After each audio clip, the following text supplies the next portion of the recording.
The rain had been falling for 3 days straight on the Siegfried line, turning the earth into a cold, sucking mud that swallowed boots and hope in equal measure. Oberleutnant Karl Richter pressed his back against the damp concrete wall of Bunker 214, listening to the distant thud of American artillery creeping closer. His men were down to 23 effectives, half of them 17-year-olds who had never shaved. They called the bunker der Sarg, the coffin, because once you were inside, you rarely left alive. At 0517 the barrage lifted. In the sudden silence that followed, Richter heard it, the unmistakable wet growl of a Sherman tank. Then another, grinding up the slope through the dragon's teeth obstacles. His 75mm pack gun had been knocked out 2 days earlier. All they had left were rifles, a couple of Panzerfausts, and the cold comfort of thick concrete. Then came the sound that made every man in the bunker freeze, a sharp metallic hiss, like a giant cat spitting, followed by a roar that shook the air itself. Flamethrower, someone screamed. Richter had read the intelligence reports. The Americans had mounted something new on their M4 tanks, an M2-2 flamethrower. That replaced the bow machine gun. Range, 80 meters with thickened fuel, enough to reach deep into embrasures and vision slits.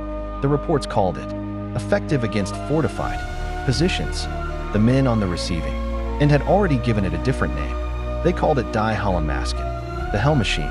The first jet of flame shot through the observation slit like liquid orange death, painting the ceiling black and filling the bunker with choking, oily smoke. Men screamed as napalm splattered across uniforms and skin. Richter grabbed a 17-year-old grenadier who was clawing at his burning sleeve and shoved him toward the rear exit tunnel. Rouse, everybody out the back. Move. They spilled into the communication trench like rats fleeing a burning ship. Behind them, the M2 kept pumping fire into the bunker, methodical, patient, as if the American crew had all morning. Richter risked a glance back and saw the Sherman's long flame tongue licking across the embrasure again and again, turning his fortress into an oven. 23 men went in. 17 stumbled out the rear, coughing, black-faced, some with their greatcoats still smoldering. The Americans didn't even need to assault. They just waited while the Germans evacuated their own impregnable position, hands in the air, stumbling through the mud toward captivity.